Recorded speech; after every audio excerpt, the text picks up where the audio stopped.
Assalamualaikum warahmatullahi wabarakatuh. Pada hari ini, saya Reza Andrea, mahasiswa dari S3 Manajemen Pendidikan, akan menyampaikan materi tentang sistem penerimaan guru di Indonesia untuk mata kuliah Manajemen Pendidikan dan Tenaga Pendidikan dengan dosen penampu Prof. Dr. Laili Komariah. Baik, kita langsung saja ke materi. Pendahuluan, guru memiliki peran yang sangat penting dalam pembangunan pendidikan nasional karena menjadi ujung tombak dalam kecerdasan bangsa. Oleh karena itu, sistem penerimaan guru harus dirancang secara transparan dan adil, mampu menjaring tenaga pendidikan berkualitas serta memenuhi standar kompetensi yang ditetapkan.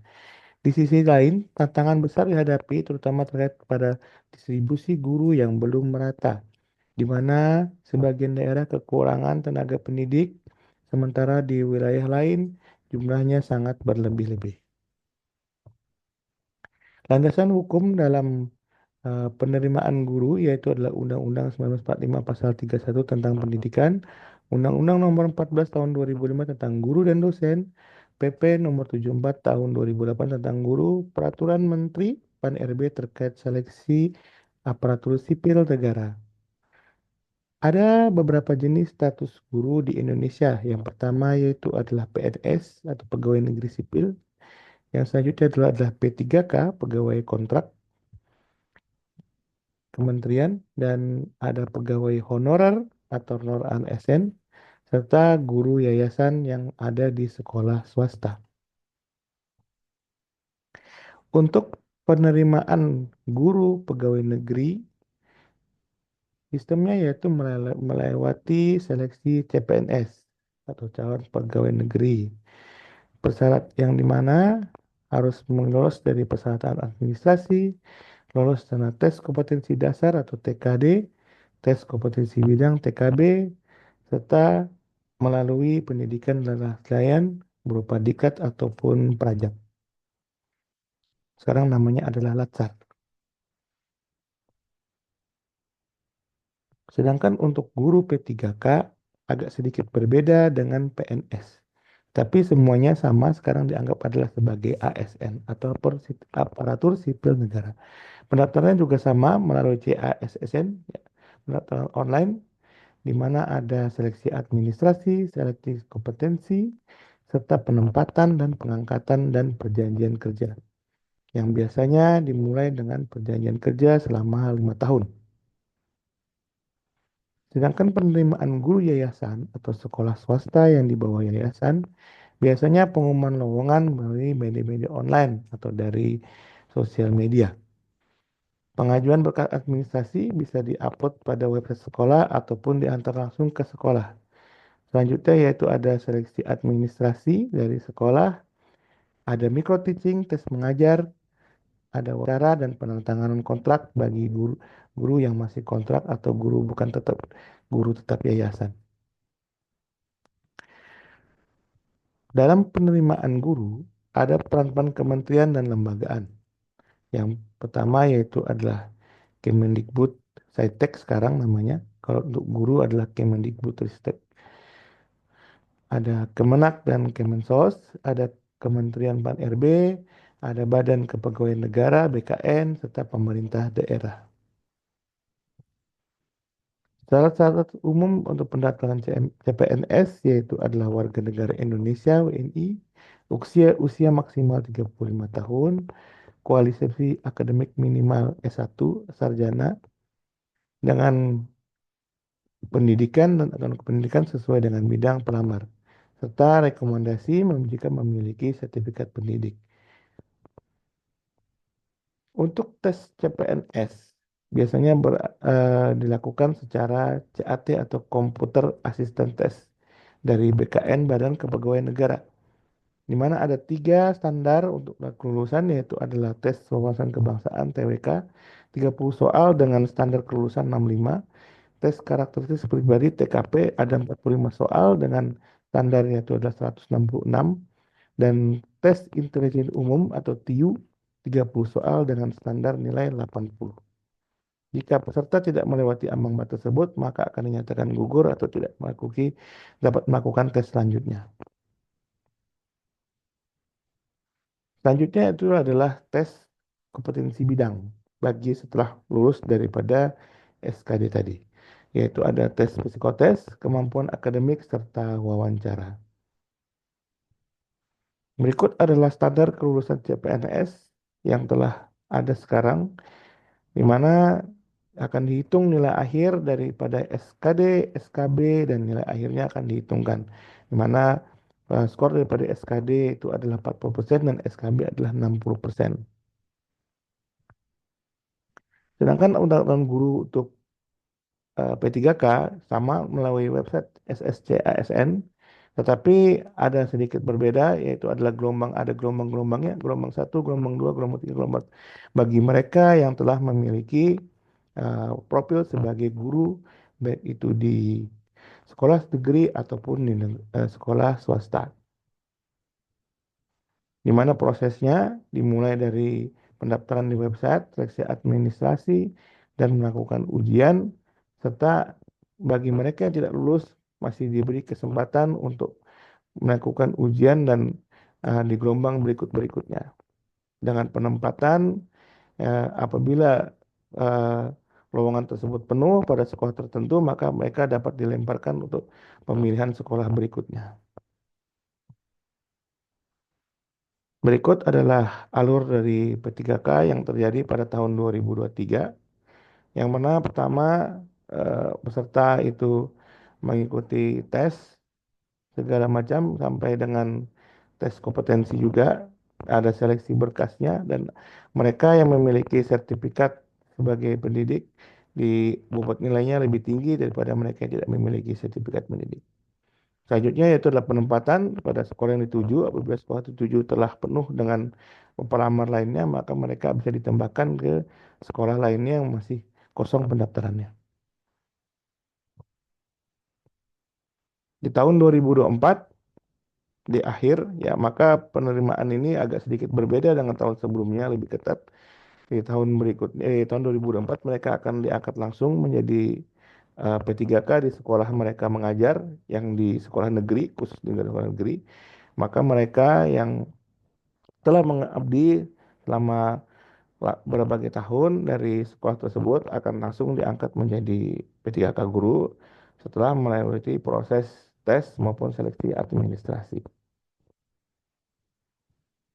Sedangkan penerimaan guru yayasan, lowongan disebar melalui media sosial ataupun di website-website yang dari sekolah.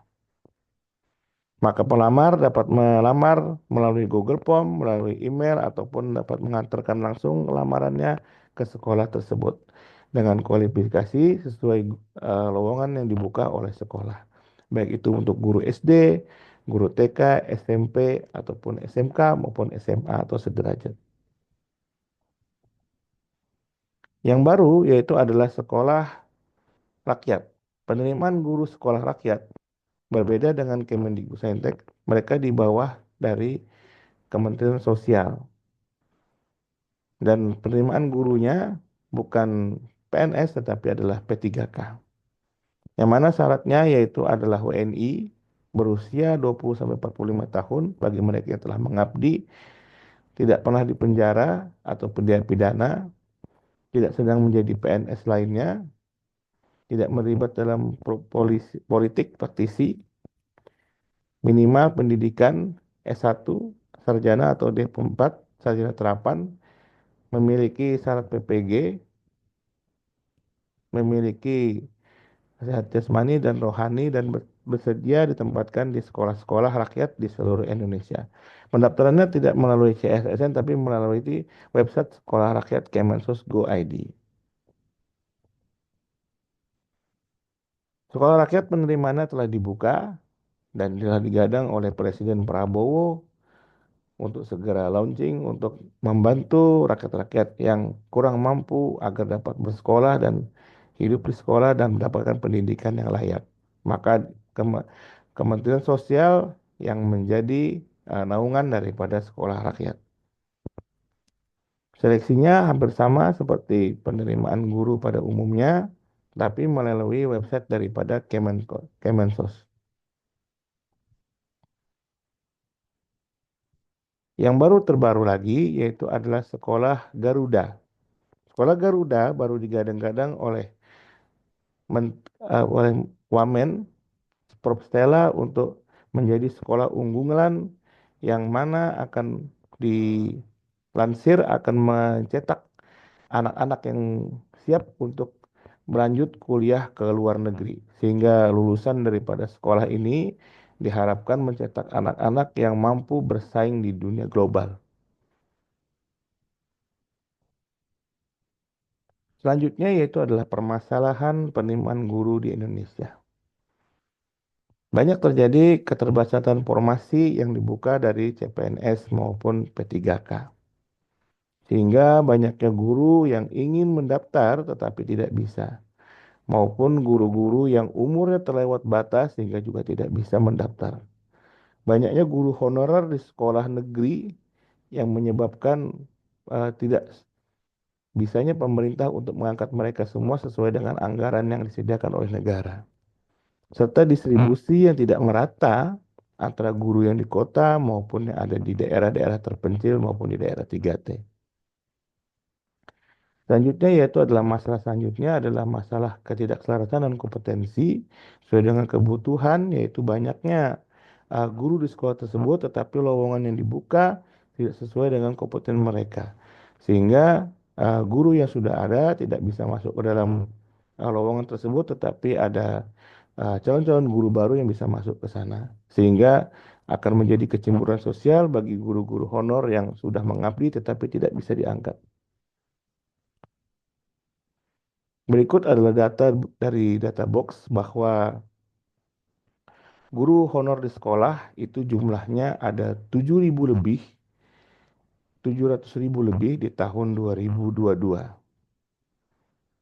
Sedangkan guru tetap yayasan itu ada 400.000 lebih, ada guru GTT Kabupaten Kota, guru dengan GTT Provinsi, dan guru bantu pusat dengan jumlah 100 ribuan. Yang paling banyak yaitu adalah guru honor di sekolah negeri. Di bawah daripada jumlah guru yang telah menjadi PNS. Dari kita lihat peta jabatan ASN yang ada di tahun 2003 dari data box bahwa tenaga administrasi dan tenaga pendidik memiliki grafik yang paling tinggi di dalam Indonesia.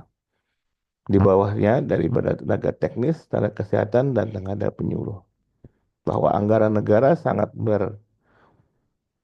beralokasi kepada tenaga administrasi dan tenaga pendidik yang ada di sekolah. Dari kita lihat di tahun 2023 juga dari data box bahwa banyak sekali jumlah guru SD yang ada di Indonesia. Sampai mencapai 1,46 juta. Sedangkan guru SMP itu ada 600.000 dan guru SMA ada 300.000 dan SMK juga 300.000. Yang paling banyak yaitu adalah guru SD. Maka banyak sekali penerimaan guru SD yang harus dibuka oleh pemerintah dalam kesejahteraan guru ke depannya. Maka bagaimana upaya perbaikan sistem guru yang harus dilakukan sebenarnya? Yang pertama yaitulah digitalisasi sistem yang penerimaan SSN. Yang mana sistem ini sudah lumayan bagus dalam menseleksi guru secara administrasi, secara online. Tetapi masalahnya yaitu adalah untuk guru-guru yang ada di wilayah 3T yang mungkin mereka susah dengan sinyal, mereka susah dengan uh, jaringan-jaringan yang untuk mengakses website tersebut serta pemberkasan dan lain-lain. Juga CSCN tidak familiar untuk mereka yang mungkin ingin mendaftar P3K dengan umur yang mungkin sudah bisa dibilang adalah umur yang sepuh untuk membuka website dan tes online yang akan menyusahkan mereka. Serta yaitu adalah penguatan sistem berbasis kompetensi. Dengan adanya SSCI SSN, Maka tes tersebut harusnya secara online semuanya dapat teratur dengan baik. Sehingga tidak ada lagi terjadi kecurangan-kecurangan ataupun tindakan-tindakan yang tidak diinginkan sehingga guru-guru yang melamar tersebut merasa tidak mendapatkan keadilan. Selanjutnya adalah sebaiknya adanya afirmasi untuk daerah 3T sehingga guru-guru untuk di wilayah tersebut bisa lebih sejahtera, guru tersebut bisa lebih banyak ya untuk mensejahterakan dan mencerdaskan anak-anak di wilayah 3T. Yang selanjutnya adalah penerimaan P3K besar-besaran untuk solusi mengangkat guru-guru honorer. Jumlah guru honorer yang banyak di Indonesia telah diterima oleh Presiden Jokowi di akhir tahun 2024 secara besar-besaran. Tetapi ini pun masih tidak bisa mengcover beberapa guru lainnya yang mungkin baru masuk ataupun guru yang tidak masuk dalam kualifikasi pendidikan dalam formasi P3K. Jadi, apa yang bisa kita ambil kesimpulan dari makalah ini? Yaitu adalah guru memegang peran penting dalam kemajuan pendidikan. Guru adalah tombak nomor satunya. Penerimaan guru dengan CPNS P3K untuk ASN dan guru yayasan untuk penempatan guru sekolah rakyat sebaiknya dilakukan secara online, transparan, dan terang, sehingga tidak terjadi kecurangan ataupun hal-hal yang tidak dianggap adil oleh para calon guru. Kekurangan jutaan guru di masa depan, ketimpangan distribusi tenaga pendidik masih banyak memerlukan peningkatan. Pemerintah harus lebih dalam memperhatikan nasib para guru agar guru-guru semua di Indonesia dapat tersenyum. Guru-guru yang bahagia akan menciptakan murid-murid yang merdeka. Sekian dari saya. Wassalamualaikum warahmatullahi wabarakatuh.